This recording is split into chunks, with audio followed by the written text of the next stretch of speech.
Here we are for the third episode of the Guru of Gainz Parlay. Thanks to John, Chris and Q for having us out for workout on Waitangi Day. Today we have Chris, the giraffe, Attrill, Max, the wanderer, Roache, John, the Taniwha, Taurua, and Grayson T-Rex Schiphorst. All right, now that we spent all morning on that, so we had to get that right. Nicknames, I was thinking, where's this go, where's this? All right, so we'll kick it off with you, Johnny. So you started off as a CrossFit member at Birkenhead with Paul. Yeah. And you a member.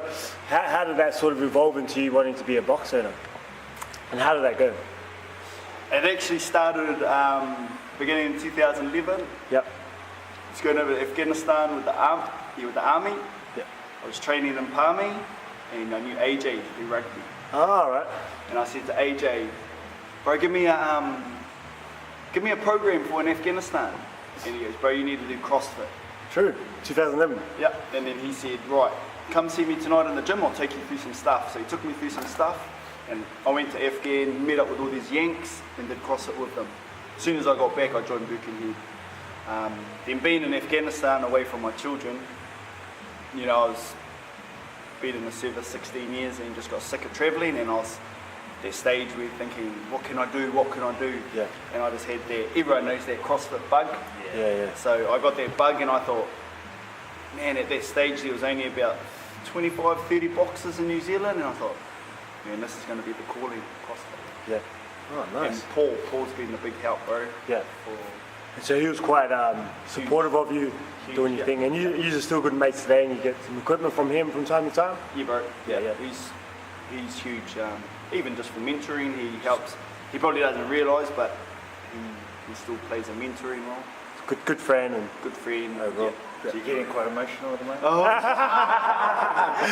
See a tear. Let's get going. Hear that, Paul? He's tearing up. There's a lot of love towards you, Paul. Hard on sleep. Keep hooking us up, brother. That was his angle there. And Chris, so how did you guys hook up? Was that when you was at the Navy in the rooms, or what happened there? What happened there? How did you go? Yeah, bro. No, in the Navy, I was doing the same. I was a trainer in the Navy, and we did our first comp together in Newmarket. Yeah. And yeah, we sort of got the bug. Well, he already had it, and I was doing a bit of work for Jace out there, helping Tomo run the boot camps. Yeah. So I was at Newmarket quite a bit, and then we did those first Beast Walls or whatever it's called, and after that we did level 1s together, and we were going to go separate ways. We both had sort of aspiration to open a box, and then we just went, man, let's do it together. Yeah. So that's basically how it happened, and we just committed. How's that working relationship? You know, you might have ideas and he might have ideas. How do you sort of work things out? Well, it's been, 15 months? And we can honestly say we haven't had a blow up, bro. Yeah. At all. Like, I think we're pretty well balanced. Yeah. I think we've got a good balance with how we do things. One does mornings, one does nights. We're not always in each other's face, so you know, not like I don't know, some people where they can clash because they're too in front of each other all the time. Yeah. We just meet up every now and then, and we train together maybe once maybe twice a week. Yeah. But there's a good balance there. You need your distance and and then like you think about doing it by yourself and think, Jesus, I would have been pretty burnt out, eh? Yeah. And there's quite a few boys in the Navy that are pretty into this. Tomo as well. And Yeah. Heaps of them getting into it. Some of them do it just for training, and others are, taking a more competitive role. But so it's pretty big in the Navy or military, clicking onto it. Did being in the Navy, did that help you mentally, like mental toughness and that? Do you think coming into CrossFit, you're able to push through things? Does it give you a bit of an edge, do you reckon? Not to take anything away from the other ship, civilian ship, I think it does, because you get pushed and driven through training and, that military background, I guess. It does help you, I think. Yeah, yeah. And then different courses you might have done through your time in the military or even in life where you've been really challenged. Yeah. You know, for someone coming out of school just going to Polytech to do a course, if they want to walk off the course they can, whereas in the military you can't just go, nah. Yeah. You know, it's, you know, my way or the highway sort of thing. So Yeah. Oh, right, yeah. So it's more like you're forced to do stuff, eh? So you don't have a choice. So Yeah. when you come to CrossFit. yeah. You So when you come to CrossFit, you have a choice, so it's a lot easier. Yeah. But you learn that mental challenge, I think. Yeah. Yeah. But then that comes personally. I guess, you know, what Kev talked about the other day where it's you telling yourself to put the bar down, but because you've been pushed in the Navy, Right. you learn how to push yourself. Yeah, Oh, yeah. not just the Navy, Army, Air Force. Yeah. They do teach you to push yourself, push those boundaries. Do you think the cops get pushed too? To a certain extent.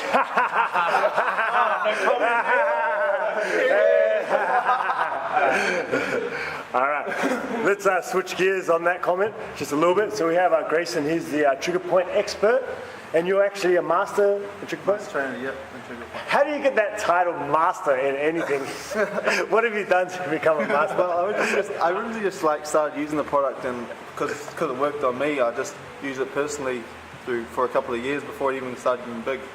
And then what happened is a good mate of mine became the distributor in New Zealand, and they had no master trainers or education providers here in NZ, so he just threw it out to me one day, and I was like, look, we need some master trainers here in NZ. I know you've been using the product for years now. I know you know what you're doing.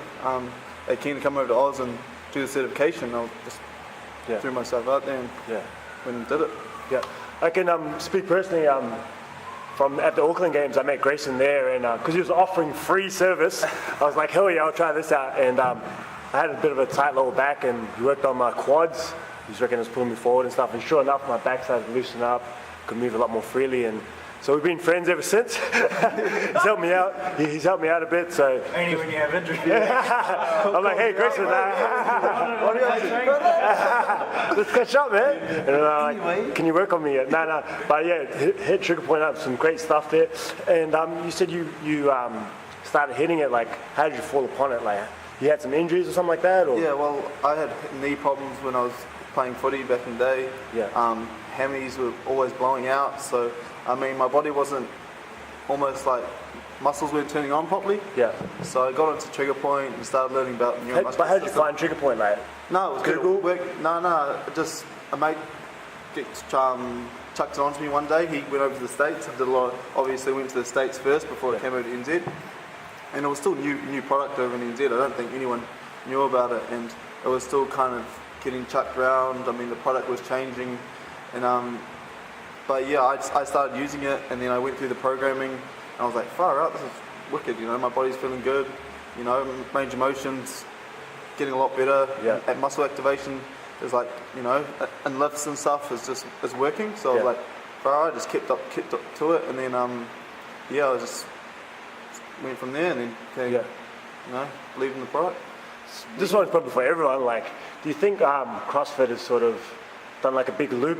Like, so everyone's now hard onto mobility with Kelly Starrett coming out and bringing a lot of mobility drills and stretching and that. Like, you know, when you started back in the days, it was probably just the Samson stretch and just doing all the movements. But now they've gone full circle. Do you reckon that that's sort of true? Like, it's come full circle? Yeah, I reckon it is. Yeah. I mean, mobility is huge in CrossFit now. You know what I mean? Quick muscle activation, especially under fatigue. I think it's crucial. You know what I mean? Yeah. In terms of. I think personally, I don't know if it's true, but as you get older and wiser, you get more into the mobility thing. Like, I guess I see it with a lot of younger guys who come in here and they just go straight into squatting or straight into whatever movement. Yeah. And personally, because I guess I'm a little bit older, I can't do that. Yeah. So I've learned, I don't know, maybe I need to do a bit more mobility before I get into it. Yeah. And that's because I'm a bit older, I think. I don't know. Yeah. And that's the just in recovery general of stuff, teaching the lifts as well. You're trying to teach people to snatch, but they can't even squat. Yeah. So you try to teach them mobility first before teaching them like other lifts and stuff. So just the mechanics a lot easier, so you're not fighting against. Yeah, you're not fighting against your own body, you're not moving freely. Yeah. So I mean, you're using these energy systems. Yeah. It's just funny how I find that it's sort of just become really common probably the last year or bit of it, where everyone's really pushing that. Just for our listeners, what's, say, 2 things, I know there could be a million things, say for the shoulder, just while we got you on here. Yeah, something that we could do, I'll get Max up, we could do a little demo here. Yeah, so most of the problems here, we've got rounding of the shoulders, so the posterior rotation. So what happens is the shortening of the pectorals, the chest muscle. So by releasing this muscle here, you're actually able to retract that shoulder back, pop your chest up, and obviously the lats as well. So releasing those lats, you're able Get it to the side, Yeah. just for the camera. get more range of motion in the upward face. Yeah. So what happens is your shoulder has more mobility going in and out of that position. And what happens, it's not fighting against each other, it's not fighting against opposing muscle groups, which you'll see a lot of, especially CrossFit. I mean, lifting stuff off the ground, you're always going to have that rounded shoulder. Yeah. So I mean, it's crucial, pectorials, lats, getting that range of motion going. And so people are like, I can't snatch, man. Pretty much because of their pec and their lats. Generally, not always. Yeah, That's not always the case. not always, but generally, that could be a big. Yeah, that's a common. huge Yeah. thing. I mean, the correct muscle activation as well. You're going to put less strain on those shoulder joints. Yeah. I mean, remember that's a ball joint. There's nothing much holding it together. You know what I mean? So get those muscles activating properly is crucial in terms of shoulder mobility. And one more, just for the listeners, say the hip. Yeah. So obviously, like our squatting phase. So what we're doing in CrossFit or in general, anyone that's doing exercise, people do a lot of squatting, a lot of pivoting through the hips. So what tends to happen, because they're activating their quads all the time and just through a general movement, what happens is it tends to the hips flexus and the TFL start shortening. So what happens is you get that slight pelvic tilt, but because no one ever, as they're walking, look down. You know what I mean? So they're looking up. So that's where you get the compression in that lower back. So That's where I was sort of getting. Yeah. So you know what I mean? So you're getting that lower back, and especially imagine going into a squat and then having to go into a snatch in that position and standing up. So imagine having that load above your head and that compression in that lower back. And I squat a lot too, so exactly, and all that overhead stuff. So imagine how much your lower back's getting a pounding. Yeah. So by releasing that, you're actually able to draw your hips forward, engage your glutes as well. Yeah. So that's acting, increasing muscle activation in your glutes. And obviously turning on your hammies as well. Yeah. So just releasing that top of that quad, even going up and down, getting that blood circulation going, and just the correct muscle activation. So you're actually activating your quads more efficient. Yeah. So that's huge.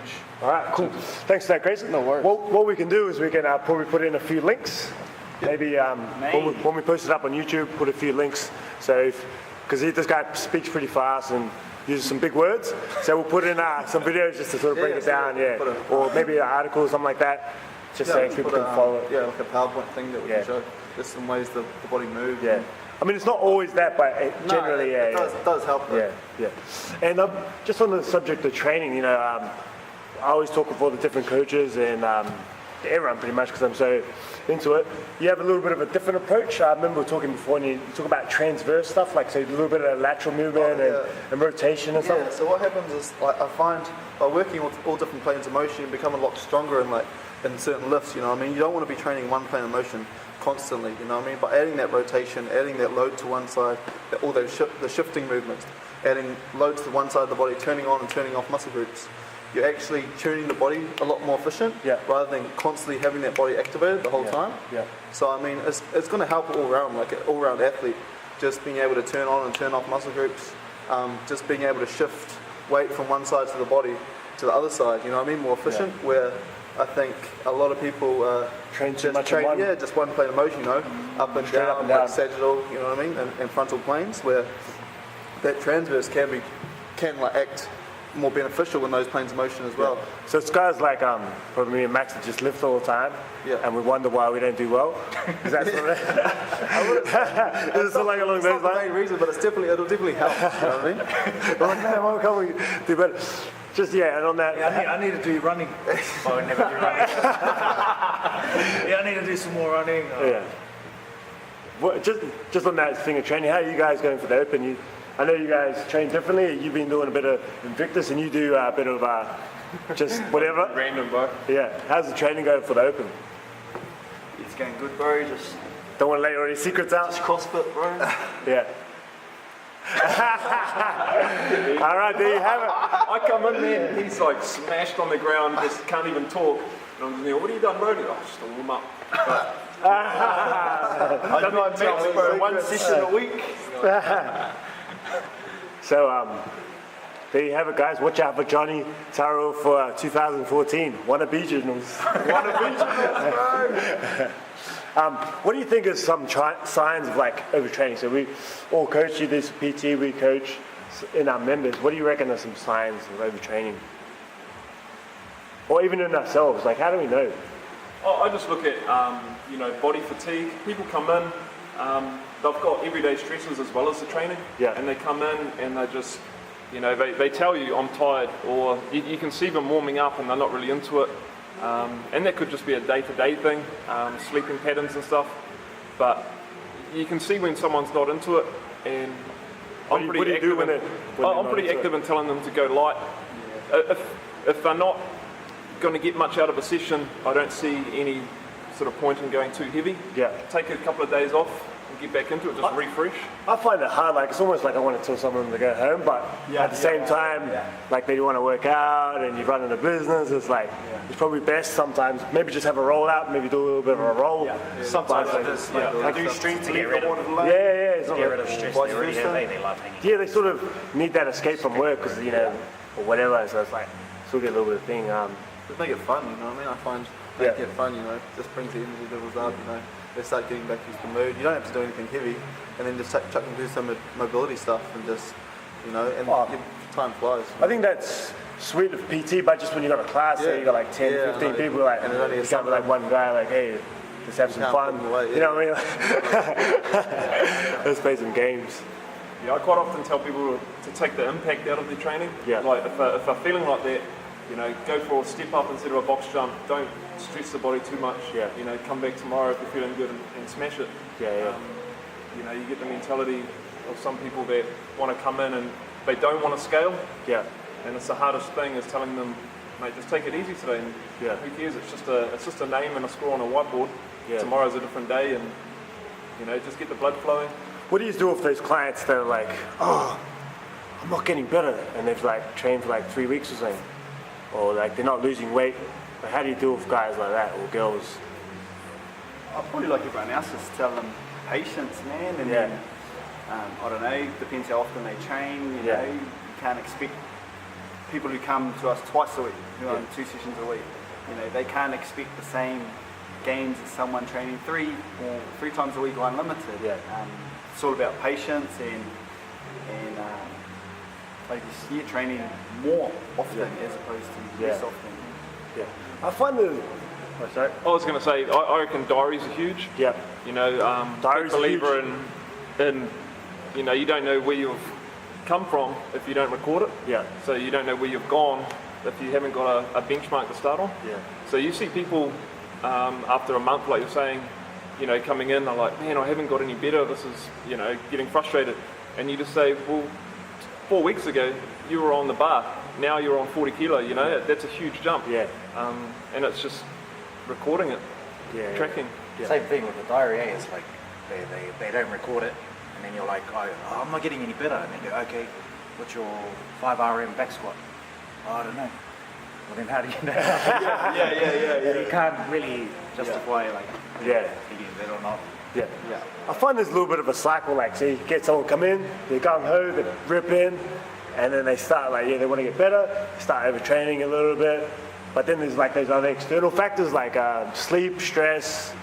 I'm always like big on that, like they stressed at home, because that's going to limit your performance. Are you sleeping enough? And then food, like you can't, out-train bad diet, something like that. One of those things, like they just think, I'll just keep training and I'll eventually lose weight, but they just stay the same. They'll probably get gains in their numbers and performance, but they just probably won't get the body composition that they want. So you're getting your numbers are up, but just the body comp. Body's still the same. that shred's not happening. With the another one, It's hiding as coming. there's what is it? Another one. I don't know. This might sound a little bit dodgy, like for overtraining. I heard from someone when I was studying back in Aussie, like if you wake up and you got a strong You good to go? You got a good day ahead of you? Or if you're not, then maybe have a rest day or something. How much truth do you reckon there is in that? I reckon it's a myth. Especially too, yeah. Yeah, myth? I believe in that. Mythbusters. Mythbusters. I'll keep that in mind. I'll put it in my diary. Yeah. It'll be one of my notes. You should wake up, just check under the blankets. I am ready to go. So if you go to bed like that, Yeah. I should go lift. Max, you had some solid PRs last week when we trained at CrossFit Auckland. Yeah. And, you know, why do you reckon that was? What was your motivation? It was my different atmosphere, just training with different people, and What type of people? generally the opposite.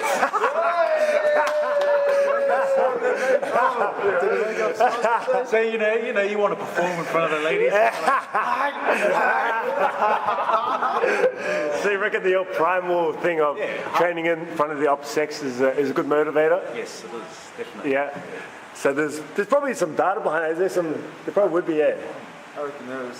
A bit Every man wants to impress a woman. yeah. So, It's a motivational key right there. with that bull we had a couple of other guys get some mad PRs and that too. So I don't know, maybe that's I know I listened to Kalipa and that, and a lot of the top guys, they don't have a program sometimes, but they just try to train with good training groups. So I think maybe that's something that you can learn, like we're training there, train here, you're going to get a little bit of a push, train with guys that are going to push you over the edge, or not over the edge, but push you to the limit to get those gains. So like, I was listening to Barbell Shrug not long ago, and the powerlifter champ, can't remember his name, but he was saying he didn't really have, he just maxed out a lot and just had good training partners, and I don't know, something we could take from that. He said like programming was important, but not as much as like as they thought. It was more like just going hard and People pushing you. Yeah, that's huge. I reckon. Like, I remember just the environment, your environment. It would use down by you guys. And I remember I got to a certain stage and I was just going to stop there and you were like, keep going. So I was like, and I never would have done that, but I did. And like, I remember there was something that sticks to my head like, from what you were talking about. We me and Max had a dry spell a little while back for a couple of weeks, and then we trained with Daz and Andy doing some weightlifting. And like we never went that hard like in like the last 2-3 weeks, you know what I mean? Like just because of the environment. Yeah, bro. And then I've trained with this guy a couple of times, and I haven't pushed that hard in a while. And so I think something that we could sort of look at, you know? Yeah. So what we're trying to say is we're getting sick of each other. You ain't got to push each other. You gonna train? I look at him. Nah. Like, It is good new faces though, bro. Like, Yeah. but like, I notice that even just with me and Chris, if we don't get together for a couple of weeks and then we end up having a session together, yeah. have a really good session, Yeah. I don't know, is it just that new face, I guess, or Yeah. it'd be like with you boys? How often should we be PRing, do you reckon? It all just changes, it's all relative, do you reckon? I think it's individual, eh? Everyone's got their own like cycles, I suppose, and Yeah. it's when you're feeling it. Yeah. I never, for myself personally, I never plan to go in and go, I'm going to PR today. Yeah. If I'm feeling it, then I'll have a go, and normally I don't.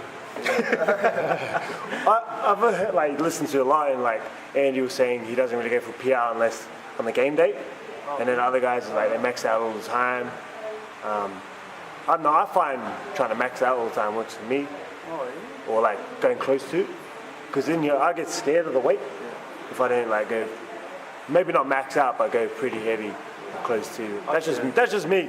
I know what you mean too. Like, if I get to that weight and then everything changes. Like good mechanics, good setup, everything all the way. Then when I'm past that 95%, for some reason things change, and I don't know. Is it? Yeah, I get more comfortable if I do it often with the load or whatever. With the heavier weight, Yeah. Yeah, because I usually try and do the same routine each lift, and then when it starts to get heavier, I start to doubt myself, and then I'll break that routine, and then I always fail. Yeah. Just give me that confidence. And John, you got the what's it called, the moldy one, the So some people call it the pūoro, this one the moko whakarua. Yeah. Moko whakarua. Yeah. And for us it's, you know, people get married Yeah. and they wear a ring. This is a commitment I make to my family, Yeah, to my tribe. Nice. And how old were you when you got that and made that commitment? 2009? Yep. So you're about 40 something now. I was like, yeah, so 23. So you're 23 and you got that? I think, yeah, 31. Yeah. Yeah. And so you got it back with your family and that, or Yeah, back down home. Yeah. 6 days. 6 days? 6 days, some 38 hours on the needle. Yeah. Um, Oh, nice. And you sort of like, someone from the family is expected, like, or you just felt oh, yeah, compelled to do it? Or? No, I talked to a lot of family about it before I did it. Yeah. Yeah, and I thought, so I got right into my culture one part there. Oh, and I still am, but Yeah, really wanted to know, learn my language, all that sort of thing. yeah. And because it's dying, our language, I believe, but you know, at least I can do my little bit to keep the flame going. Yeah. Yeah, I actually saw you on, just looking through YouTube, and I saw you on Melbourne TV for the HBU playoffs. Getting interview, and you were speaking in Melbourne. Oh, yeah.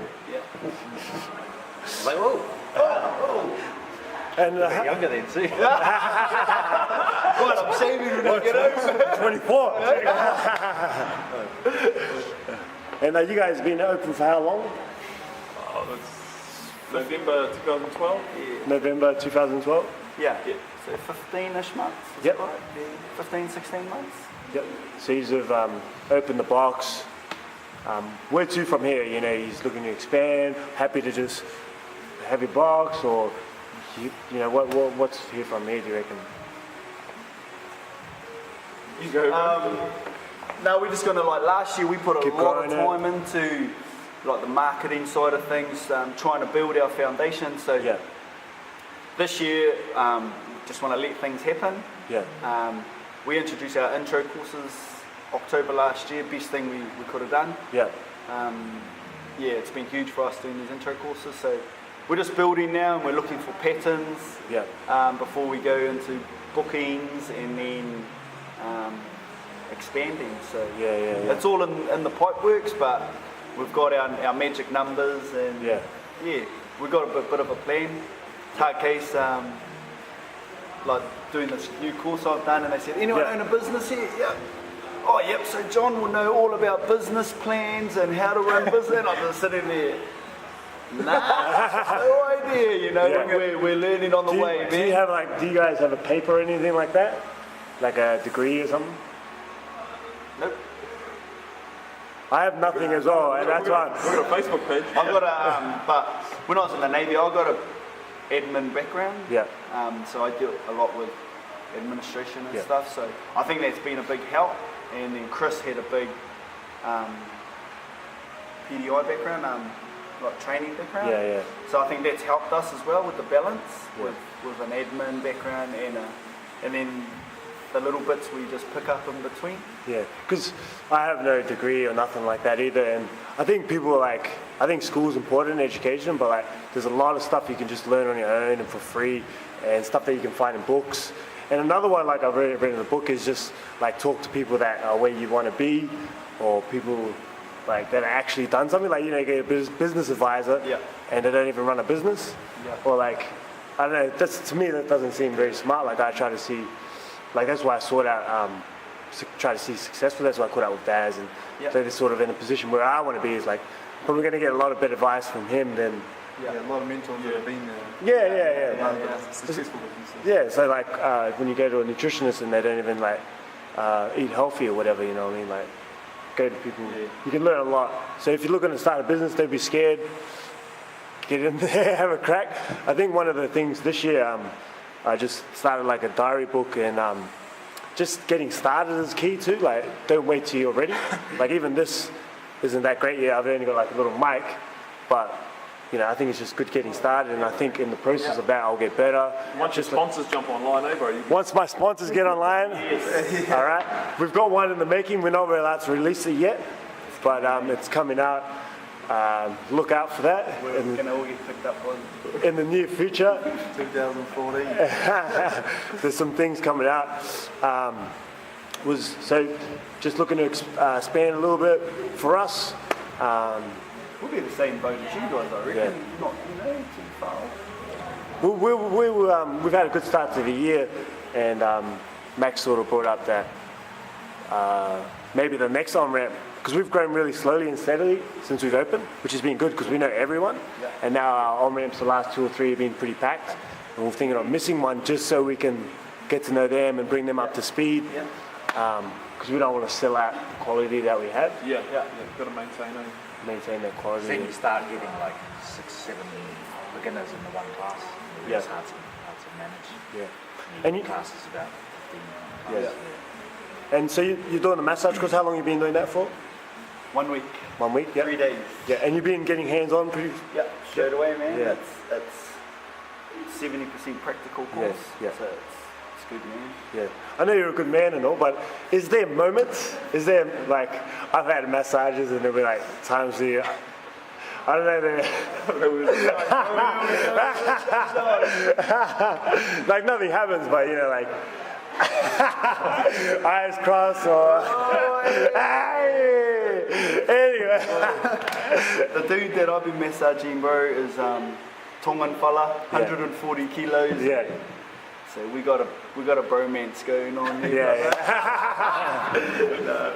But we're men because we're in our class is about 18, and there's about 14 ladies and Yeah. 4 guys. And Yeah. like me and the 2 darkies have hooked up, but me and him we've been talking like we're real nervous about when we have to go and massage Lady, female. yeah. Because they sort of strip down to their undies with Yeah. just the towel, and you're like. you're not sort of used to it, eh? Just the Nah, cultural not thing, like- yeah, the culture thing. Yeah, yeah. And like me and him do it, and geez, we'll be too scared to touch them. yeah, yeah. But not really. And Grayson, you got a little PT business going on? Yeah. So I'm just doing my PT stuff on the side and just doing all the educational stuff, Trigger Point, and I'm doing some educational stuff with QPIC as well, which is another functional training business that's coming to New Zealand. So it's been good. Yeah. In 2014, big year. Yeah, big year. And are you looking to get into CrossFit and that as well? I know you've been training with us a bit. Yeah. So I just like all types of training. You know what I mean? Just You don't want to be labelled. I just don't like that same sort of training. I like to change Yeah. things up, make things exciting. Yeah, I'm not a big thing of just sticking to one sort of training program. Yeah. And, I just find it boring. yeah. So this guy's a real deal. He squatted 240. So he's no joke. And he's got a mad core. And so just to run that business. And you do a little bit of bouncing as well, eh? Yeah, so security stuff as Yeah. well, just on the side. Yeah, Keeps me out of trouble. yeah. What sort of trouble do you get into? No trouble. Hey! It's pretty slow, you know what I mean? But it just keeps me off the piss and stuff as well, which Yeah, is good. yeah. But You're single as well? yeah. It is, yeah. So you're free for the taking, or are you open to it? Or? No, I'm not free for the take. Not yet? Nah, not yet. Yeah. Just waiting. Still mending a broken heart. Mending. All right. All right, guys. Thanks for having us out. It's been a lot of fun. Appreciate the hospitality. Had some great shakes out here. So if you're going to train with Chris and John, they make some of the best smoothie/protein shakes ever. Hit them up. Got to be good at something, bro. All right, cool. Thanks I've for got one question for you, bro, before we go. Yeah. How does it feel for you guys getting your affiliation fee back this year? Through the way of a meal with the affiliate staff. went out for dinner with the affiliate staff when they were over. These fellas, both of them, went out to this top restaurant in Auckland. And looked at the menu, bro, and I was like, You were there too, mate. Come on, mate. I was like, those main stuff about $80 each, man. So I was like, I'll just go for sushi. There's about $15. This fella orders for Emperor. It was called the Emperor. $80 each, bro, and they're not even mentioning the old Long Island iced teas. Making the most, eh? Beautiful. Good night, eh? That is a great story, Chris. Thanks for that, you tricky fella. All right, thanks again for your time. And that is the Guru of Gainz Parlay wrapped up. We are tapping out. Thank you.